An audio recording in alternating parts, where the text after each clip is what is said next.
Okay, so we are doing exercise 2.3, right? 2.3 maths ka question number 2. This is in this question they are asking use the factor theorem to determine whether g of x is a factor of p of x in each of the following cases. So factor theorem says that you find 0 of this polynomial given to you and you put it in this first equation. If you get a remainder 0, then yes, it is a factor. If it is any non-zero number, anything except 0, then it is not a factor, right? Clear है ना? तो 0 कैसे निकालते हैं? g of x का x plus 1 equate कर देंगे इसे 0 के साथ, that is x is equals to -1, right? अब मैं इसे p of x में पुट कर रही हूँ. p of x is given to me, that is 2x cube plus x square minus 2x minus 1. इसे p of -1 बना रहे हैं, x को रिप्लेस कर रहे हैं सब जगह -1 से. -1 cube plus -1 square minus 2 into -1 and -1, right? Now minus to the power odd number, that means minus would be retained. 1 cube is 1 only, right? So that means this is 2 into -1 only. This minus to the power square, even number, that means minus ka impact would be gone. So the answer 1 का square is 1, which is positive now, and ये बाहर का positive मैंने ऐसे ही लिख दिया. Then this -1 times -2 is, ये multiply हो रहे हैं दोनों number, solve नहीं करना इन्हें, minus करके add कर दो कहीं. -2 times -1 is 2 only. 2 1s are 2 होता है ना, सिर्फ numbers को करके देखो, minus plus हो जाता है. And then this is -1, right? Next step के अंदर 2 times -1 is -2 plus 1 opening up the bracket plus 2 -1. दोनों same numbers with opposite sign, same numbers with opposite sign, you get a 0. जब भी remainder 0 आ जाए, that means yes, g of x is a factor of p of x, right or not? ये मैंने आप लोग को पहले भी समझाया था कि if I am asking you is 2 a factor of 10, तो आप दोनों को डिवाइड करके देखते हैं. If you get the remainder 0, yes, it is a factor, otherwise not. तो इसी बेसिस पे हमने ये रिमाइंडर निकाल कर देख लिया. This is the remainder theorem जो हमने यूज किए यहाँ पर. हमने इस रिमाइंडर थ्योरम की हेल्प से रिमाइंडर निकाल के चेक कर लिया. रिमाइंडर क्योंकि 0 आ रहा है, तो मैंने कह दिया कि yes, ये g of x is a factor of p of x, क्योंकि रिमाइंडर 0 है. Got it everyone or not? Yes. Ma'am आप वो सेकंड और थर्ड पार्ट भी दिखा सकते हो, मैं कॉपी कर लूंगी. Second और third part book में you want me to solve that, beta? No ma'am, I'll copy the questions and do them later. अच्छा, स्क्रीन पे ही है बेटा, स्क्रीनशॉट ले लो. Now let's do question number 3, which is one of the most important questions of the exercise. ऐसा एक question definitely exam में आने वाला है. To find the value of k. In this question, they have given you the information that x minus 1 is a factor of px. They have told you this thing, that this x minus 1 is a factor of p of x. So if it is a factor of this p of x, that means remainder should be 0, no? Right or not? Remainder 0 ही आएगा ना मैत्री, या कुछ और आ सकता है? 0 ही रहेगा, क्योंकि फैक्टर है. उन्होंने कंक्लूड कर दिया कि फैक्टर है, तो कंक्लूजन की वजह से हमें पता लगा कि रिमाइंडर मतलब पक्का 0 होगा. तो मैं वही रिमाइंडर थ्योरम को ही फॉलो करते हुए k की वैल्यू कैसे निकालूंगी. मैं सबसे पहले g ऑफ x, ये जो x माइनस 1 आपको गिवन है, मैं इस पॉलिनोमियल का पहले 0 फाइंड कर लेती हूँ. That is putting it equals to 0, x is equals to 1, right? Now putting this value into p of x here given is x square plus x plus k. I am solving the first part अभी. इसका p of 1 find करना है हमें, x at 1. So this is 1 square plus 1 plus k. So that is 1 square is 1, 1 plus 1 is 2, 2 plus k. Right? Now 2 plus k for sure is equals to 0. Why? क्योंकि ये reminder निकालने का तरीका था और ये रिमाइंडर हैज टू बी 0 क्योंकि this is a factor of this. 2 plus k, if it is equals to 0, it is so easy to find value of k. K is equal to -2. Yes, transpose कर दो, you will get -2. That is the answer. इसका मतलब क्या है बेटा, अगर यहाँ k की जगह -2 होता तो ये जो पॉलिनोमियल बनता इसका x - 1 फैक्टर जरूर होता. बोलो साइशा बेटा क्या कह रहे हो? मैम डम क्वेश्चन, डम डाउट, पर मैम x - 1 हमने जब 0 लिया तो कंक्लूड क्यों किया कि x इज इक्वल टू 1? बेटा अगर आप यहाँ से x का वैल्यू ही नहीं निकालोगे तो पुट क्या करोगे उधर? नहीं बट मैम हमने x इज इक्वल टू 1 लिया कैसे मैम? डम. ये ट्रांसपोजिशन किया ना बेटा, उधर जाकर 1 ऐड हो गया ना. 0 + 1 = 1. Yes ma'am. ठीक है, क्लियर है ये सबको? और किसी को कोई भी डाउट हो इसमें तो बताओ.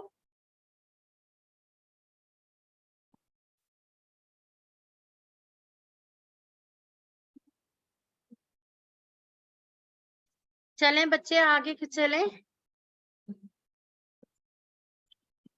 एक और पार्ट डिस्कस करें इसका जो बच्चे किसी भी बच्चे को मुश्किल लग रहा है.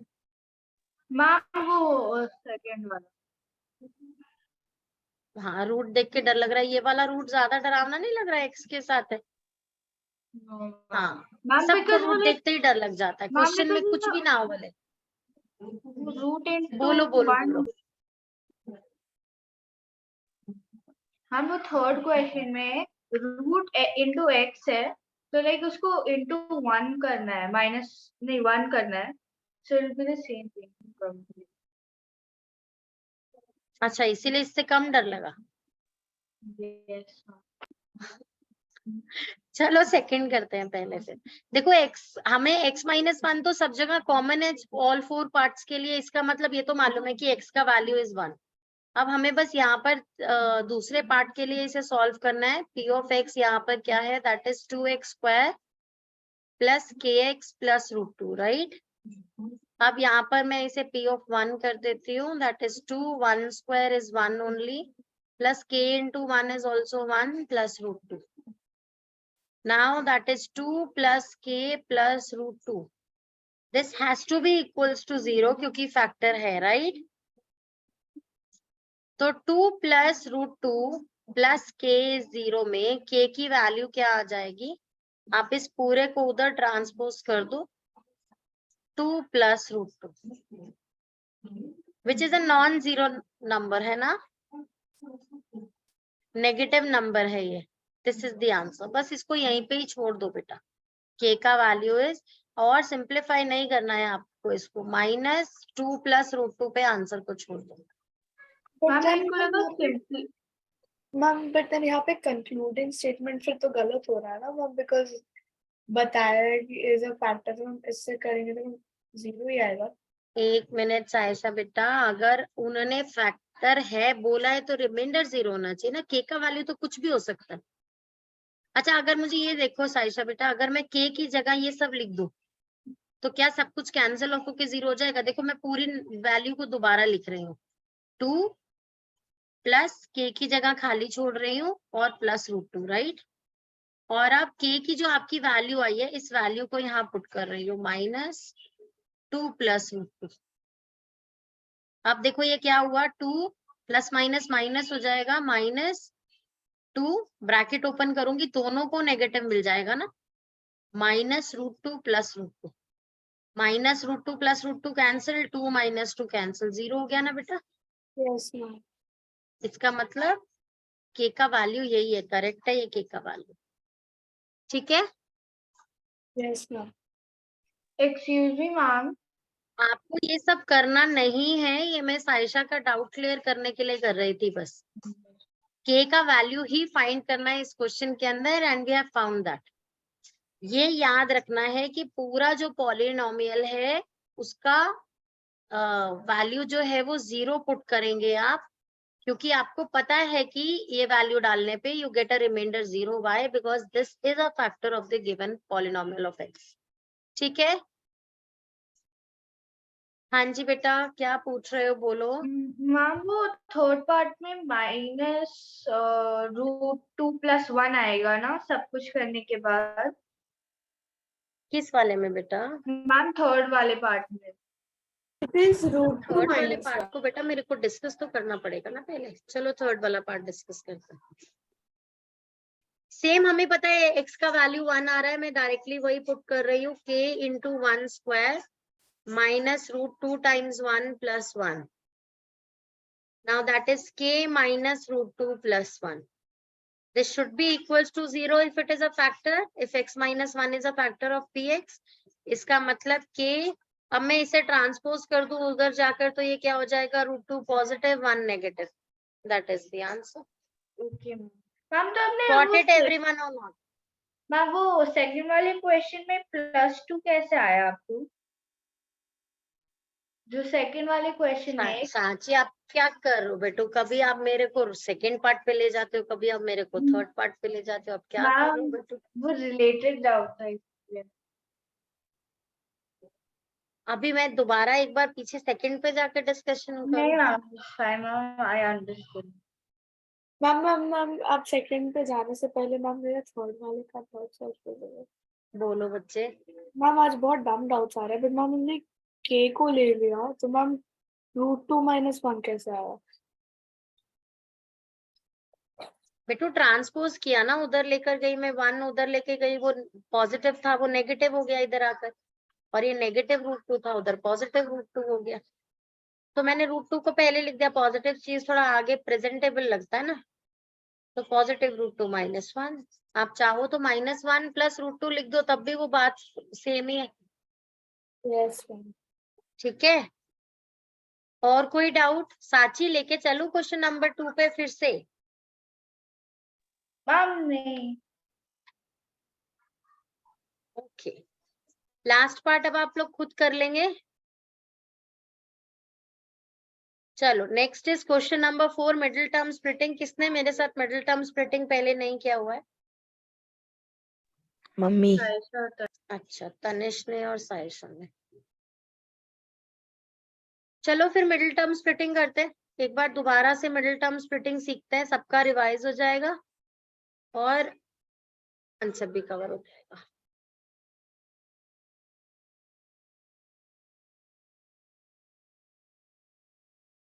सबसे पहले एक की बनवाती हूँ अभी और फिर कराना शुरू करूंगी। की है 2 4 1 3 ऑल। ये सिर्फ एक ट्रिक है जिससे जब बच्चों को समझ में नहीं आए कि क्वेश्चन में क्या साइंस आएंगे जो फैक्टर्स बनाए हैं उनके, तो उसे हेल्प करने के लिए और वहां पर गलती ना हो ये इंश्योर करने के लिए ये सिर्फ एक छोटी सी ट्रिक है। 2 4 1 3 all. And what is this 2 4 1 3 all? This is the positions of a positive sign out of 4 signs. तो मैं यहाँ पर 4 लाइन्स क्रिएट कर देती हूँ। This is first, this is second, this is big, this is small. तो second position पे plus है, बाकी सब जगह नेगेटिव है। अभी कुछ समझ में नहीं आ रहा है क्या चल रहा है, पर अभी सिर्फ सुन लो। ये की कुछ बना रहे हैं, इस की को अभी नोट कर लो। 4 मतलब फोर्थ पोजीशन पे प्लस है, बाकी सारी पोजीशंस पे नेगेटिव है। 1 3 मतलब फर्स्ट और थर्ड पोजीशन के ऊपर पॉजिटिव्स है, बाकी सब जगह नेगेटिव है। और ऑल मीन्स सारी की सारी पोजीशंस पर पॉजिटिव ही है। ये एक क्या हो गया, एक माइंड में की तैयार हो गई। अब ये की किस चीज की है अभी समझते हैं। नोट कर ली सबने? कॉन्सेप्ट पे आ जाऊं मैं। ओके, अब यहाँ पर ये क्या कॉन्सेप्ट है देखो, आपको सबसे पहले तो स्टेप्स बताती हूँ क्या करने होते हैं। आपको x² के कोफिशिएंट को और कांस्टेंट वैल्यू को या फिर x0 के कोफिशिएंट को, मतलब x² के साथ जो नंबर है 12 और बिना x का जो नंबर है 1, उन दोनों को मल्टीप्लाई करना होता है। 12 आंसर है। सेकेंड स्टेप में इसकी मिडिल टर्म, इसकी प्राइम फैक्टराइजेशन करनी होती है। 12 की प्राइम फैक्टराइजेशन करो 2 6 2 3 3 1। ठीक है, अभी इसके फैक्टर्स बन गए 2 2 3। कॉमा 1 भी लिख लो भले। अब आपको इन्हें इन 4 नंबर्स हो, 5 हो, 6 हो, 10 हो, कितने भी नंबर्स, कितने भी फैक्टर्स यहाँ पर हो, आपको उन्हें 2 ग्रुप्स में डिवाइड करना है मल्टीप्लिकेशन से, ताकि 2 ऐसे ग्रुप्स बने जिससे आपको मिडिल टर्म मिल सके। समझो क्या कह रही हूँ? जैसे मैं यहाँ पर एक ग्रुप बना रही हूँ, 2 2s is 4 and 3 1s is 3। इस 4 और 3 को माइनस प्लस दोनों में से कुछ भी करके क्या 7 लाया जा सकता है? Yes, 4 और हाँ। 3 को 4 + 3 करके 7 लाया जा सकता है ना? तो इसका मतलब यही हमारे फैक्टर्स है, करेक्ट फैक्टर्स है। अब हमें क्या करना है? सिंपली देखो, क्वेश्चन ये है, क्वेश्चन ये सॉल्व कर रहे हैं। मुझे इस क्वेश्चन में 12x² ऐसे ही लिखना है, +1 ऐसे ही लिखना है, सिर्फ मिडिल टर्म को -7x को स्प्लिट करके लिखना है।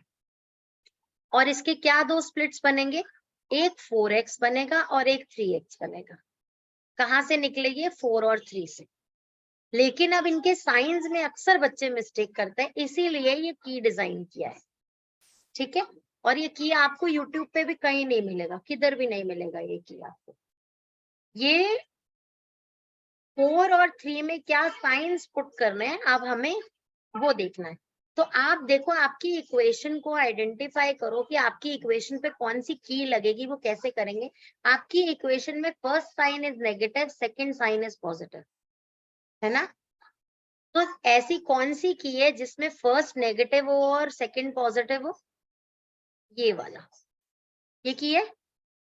तो इसका मतलब आपका जो बिग नंबर है आपको उसके आगे भी माइनस लगाना है, आपका जो स्मॉल फैक्टर आया उसके आगे भी माइनस लगा दो। बिग फैक्टर 4x है, उसके आगे भी माइनस, स्मॉल फैक्टर है 3x, उसके आगे भी माइनस। समझ में आया बेटा? हाँ, मेरे को समझ में नहीं आया। कोई बात नहीं, अभी ऐसे बहुत सारे एग्जांपल्स कराती हूँ। अभी के लिए हमने ये देखा कि 2 फैक्टर्स बन गए 4x और 3x। यहाँ तक समझ में आया ना साइशा बेटा? अब हमें साइंस डिसाइड करने हैं, वो हम की हेल्प से कर लेते हैं। वैसे तो देखो, जो मेंटली सोच पाते हैं बहुत सिंपल है कि 4 और 3 से -7 बनाना है, तो 4 और 3 को प्लस करके तो 7 बनेगा, लेकिन मुझे तो -7 आंसर चाहिए।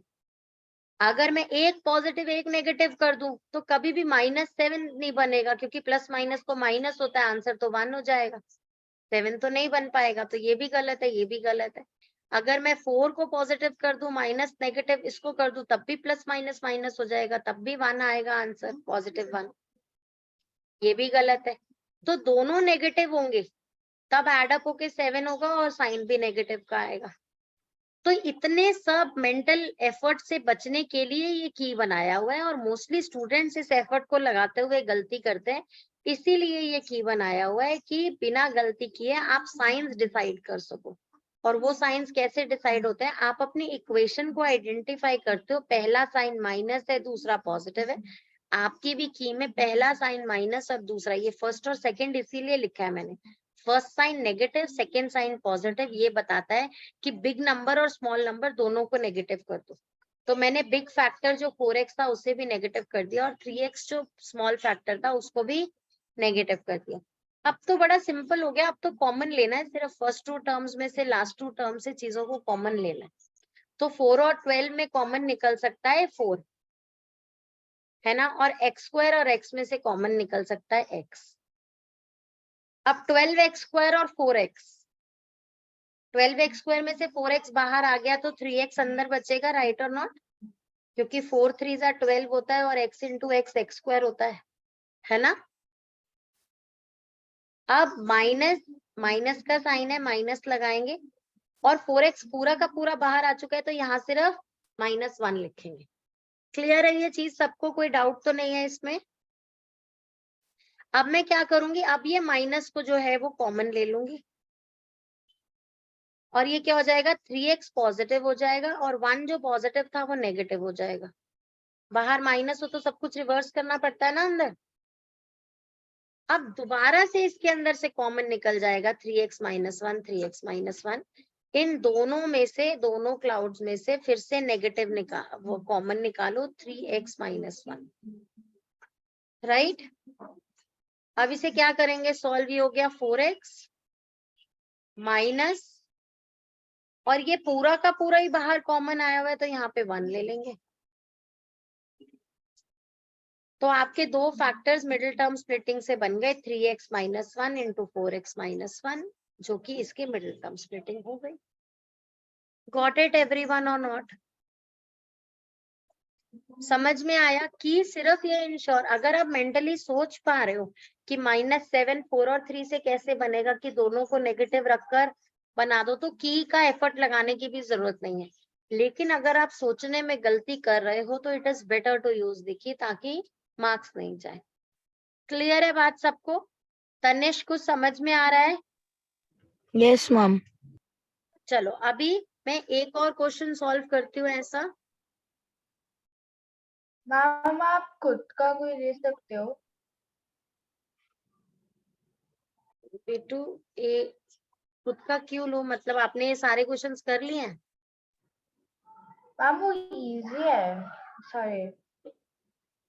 और सारे इजी हैं। एक बार करते हैं साथ में, क्योंकि अभी जिन्हें जो पहली बार समझ रहे हैं उनके लिए तो कराना है ना। यस। चलो बेटा जी, अभी हम कर रहे हैं 6x² + 5x - 6 को सॉल्व।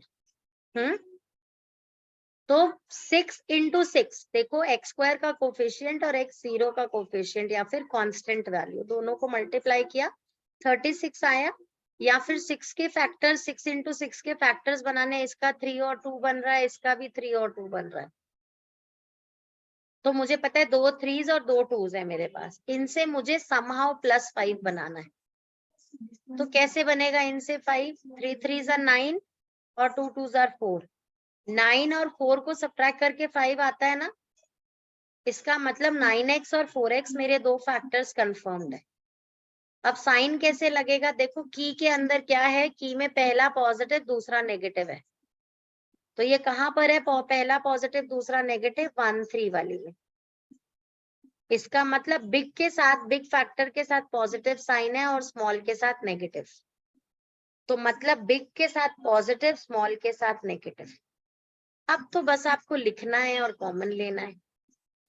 तो आप इसे लिखेंगे 6x² + 5x - 6। यहाँ पे लिखेंगे 6x² - 6, 5x को स्प्लिट कर देंगे इन +9x - 4x। अब फर्स्ट 2 में से कॉमन लेंगे, 3 कॉमन आ रहा है, 3x 2x + 3, 2x + 3 ही रिपीट होता है हर बार। इस यहाँ पर -2 कॉमन आएगा, 3x - 2 बचेगा जब आप 2x + 3 को फिर से कॉमन ले लेंगे तो। These two are the factors now. Saisha बेटा आप पहली बार समझ रहे हो, आपको यहाँ क्या हो रहा है समझ में आ गया? मैम मैं पहले नोट डाउन कर रही थी, तो मैम मैं पूछने आ रही थी, मैम वही समझ नहीं। ऐसे नहीं करो बेटा, पहले ध्यान से समझो। सिर्फ नोट डाउन करने से बाद में क्वेश्चन कैसे सॉल्व करोगे? ये वैसे लास्ट ईयर 8th क्लास के अंदर ये क्वेश्चंस थे जहां पर आपको ऐसी 4 टर्म्स दी होती थी और आपको पहले दो में से कॉमन लेना होता था। जैसे यहाँ पे मैंने 3x ले लिया कॉमन, और फिर उसके बाद दोबारा से इन दोनों चीजों में से दोबारा से एक एक फैक्टर कॉमन आ जाता था 2x + 3। तो अभी मैं फिर से समझाती हूँ मैंने क्या किया यहाँ पर। ये मेरे पास टर्म्स है, मैंने पहली दो में से देखा कॉमन क्या है, ये 3 2s है और ये 3 3s है। तो 3 दोनों में कॉमन है, तो मैंने 3 नंबर बाहर कॉमन ले लिया। इसके पास 2 x's हैं, इसके पास 1 x है, तो 1 x को कॉमन निकाला जा सकता है। अब 6x² में से 3x बाहर आ चुका है, तो 6 के पास क्या बचा? 2, और 2x में से 1 x बचा, वो भी अंदर। साइशा समझ में आया बेटा? Yes, ma'am. तनिष समझ में आ रहा है बेटा? Yes ma'am. अभी हमेशा ये होता है कि ये जो ब्रैकेट है ये रिपीट ही करता है खुद को जब आप मिडिल टर्म स्प्लिटिंग कर रहे होते हो, तो क्लियरली दो फैक्टर्स बनाने के लिए। लेकिन अगर आप वैसे समझो कि ये तो एक ट्रिक है कि जल्दी से इसी फैक्टर को रिपीट कर दो और थर्ड टर्म जैसे बन सके वो लिख दो। लेकिन अगर आप तरीके से समझो तो देखो दोनों नेगेटिव है, एक नेगेटिव भी कॉमन निकल सकता है। ये 2 2s है और ये 2 3s है, तो दोनों में से एक 2 भी कॉमन निकल सकता है। अब बाकी क्या बचा, 4x के पास एक 2 बचा सिर्फ और एक x बचा, वो अंदर लिख दिया। -6 में से 2 तो बाहर आ गया, 3 बचा सिर्फ, तो 3 अंदर लिख दिया। कभी कभी मैम ब्रैकेट्स में साइंस डिफरेंट हो जाते हैं। बेटा यहाँ पे तो खैर दोनों नेगेटिव है, इसलिए नेगेटिव कॉमन लेंगे। अगर कॉमन नहीं हो तो फिर मत लो, फिर तो पॉजिटिव ही कॉमन ले लो बाहर। आप देखो, अब इस टर्म में से और इसमें से, दोनों में से ये 2x + 3 2x + 3 फिर से दोनों में रिपीट हो रहा है, तो हमने ये 2x + 3 2x + 3 फिर से कॉमन ले लिया। इस पहले बॉक्स के पास 3x बचा, वो ब्रैकेट में लिखा। सेकेंड बॉक्स के पास माइनस के बाद 2 बचा, तो वो -2 भी लिख दिया। क्लियरली ये दोनों फैक्टर्स बन गए ऑफ दिस क्वाड्रेटिक इक्वेशन। आ रही है बच्चे सबको बात समझ में कि नहीं आ रही? हाँ, आपने इस मिडिल टर्म स्प्लिटिंग बहुत इजीली सिखा दिया। हाँ जी बेटा, मैम आपने मिडिल टर्म स्प्लिटिंग बहुत इजीली करवा दिया। मैम मेरे लास्ट ट्यूशन में बहुत कॉम्प्लिकेटेड वे में करवाया था, फिर मेरे पापा ने बैठ के करवाया था। कोई बात नहीं बेटा, अब तो समझ में आ गया ना? Yes ma'am. गुड। अभी सब लोग सेकंड और फोर्थ अपने आप से ट्राई करो और फिर इसका आंसर डिस्कस करते हैं। सबसे पहले सेकंड।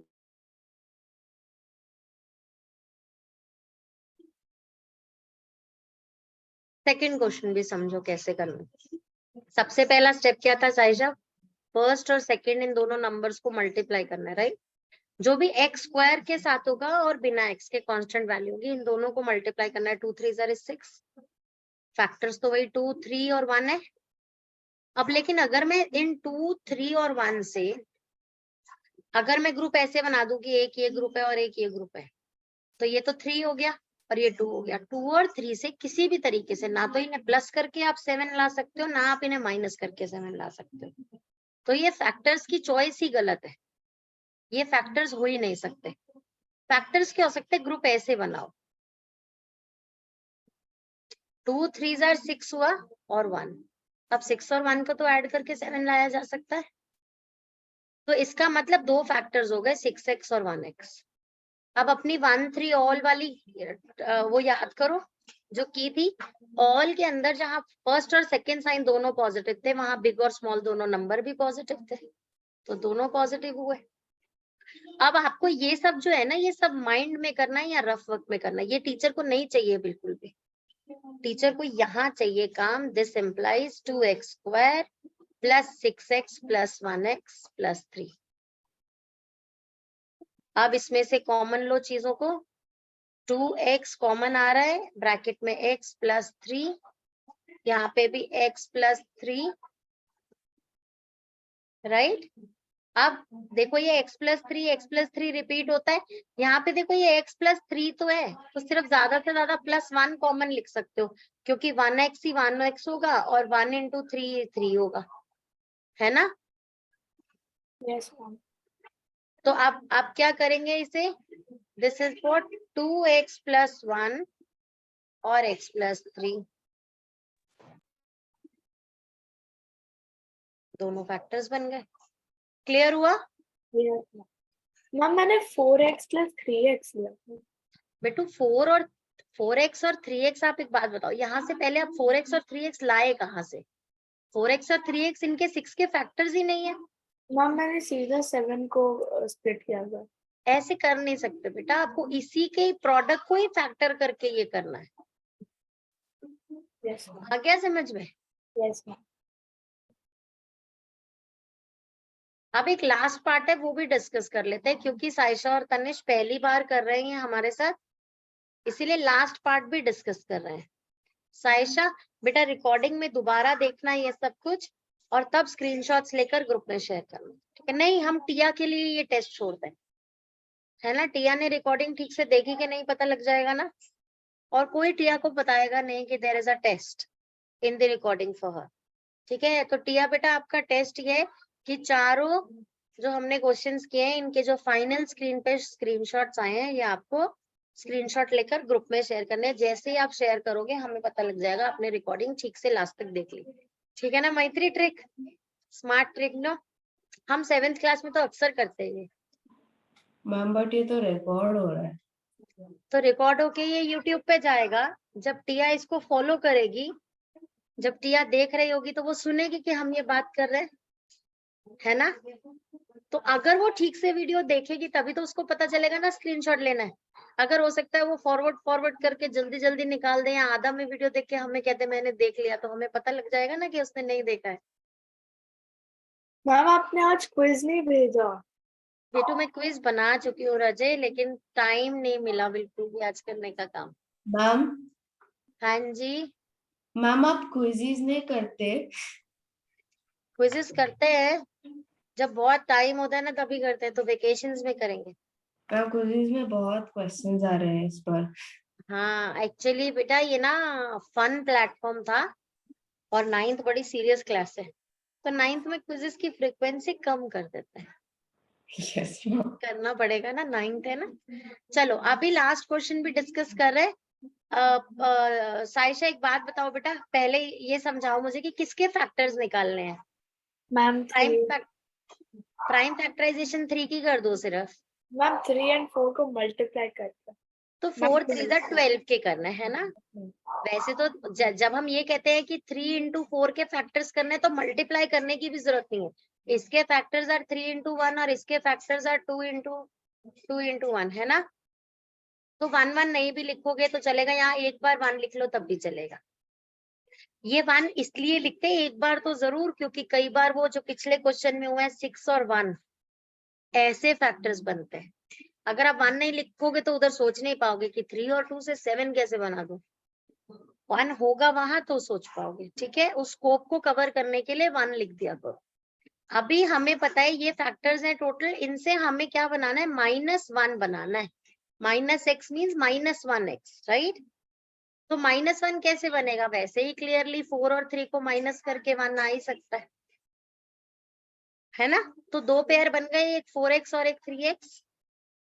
अब ये देखो दोनों नेगेटिव साइन है, तो कौन सी की लगेगी। 2 में तो सेकंड पोजीशन पे प्लस हो गया, वो नहीं है। 4 में 4th पोजीशन पे प्लस है, मतलब ये की है। तो देखो फर्स्ट और सेकंड दोनों साइन नेगेटिव हो गए ना, तो इसका मतलब ये वाली की लगेगी जिसमें बिग के साथ माइनस साइन आएगा और स्मॉल फैक्टर के साथ पॉजिटिव साइन आएगा। आ रहे हैं समझ में कि नहीं? Yes ma'am.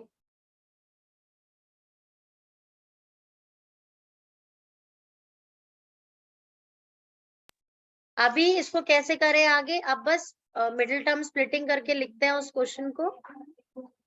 3x square -4x plus 3x -4, right. सिर्फ मैंने मिडिल टर्म को स्प्लिट किया, फर्स्ट और लास्ट टर्म ऐसे ही लिखा है। अभी कॉमन ले लो, 3x स्क्वायर -4x में से सिर्फ x ही कॉमन लिया जा सकता है, 3x -4। मैंने आपको बताया जब भी आप मिडिल टर्म स्प्लिटिंग करोगे ना, ये 3x -4 पक्का रिपीट होगा पीछे। चाहो तो बड़ी स्मार्टली टाइम सेव करने के लिए आप यहाँ ये लिख सकते हो सेम चीज, नहीं तो वर्कआउट भी करके देख सकते हो कि इनमें क्या कॉमन आ रहा है, सिर्फ +1 कॉमन निकाल सकते हैं इसमें। ठीक है, इजी बनाने के लिए ये सोचो ये और ये हमेशा सेम होने वाला है। तो अब मैं थर्ड टर्म को देख रही हूँ, 3x है और 3x अंदर है, इसका मतलब इससे जरूर 1 ही मल्टीप्लाई हुआ होगा बाहर, तभी सेम 3x रहेगा, राइट। अब हमें फिर से पता है इस टर्म में से और इस टर्म में से 3x -4 को कॉमन लेना है। ये x जो बचा वो यहाँ अंदर, ये प्लस, और ये 1 जो बचा ये यहाँ। That is the answer. आ गई सबको बात समझ में कि नहीं आई?